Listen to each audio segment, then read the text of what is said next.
Hi Kent, Q at Certified Benz and Beemer again. So I got the iPhone here. I tried to connect it with the Bluetooth. You can connect the Bluetooth, but you cannot use the CarPlay. So what you have to do is you have to put a USB and connect the particular phone. So what I'm going to do is that I'm just going to connect it. And do you see the projection screen? That should pop up as a CarPlay. Not for the first time, but it will ask you like, would you like to activate your CarPlay? So you can do that. So I did that.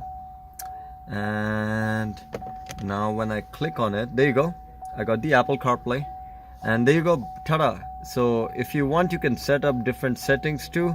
You just have to go to your general, and then there is a, I'll show you, there's a screen on it. Currently it's locked, it's my buddy's phone, so I don't know the code.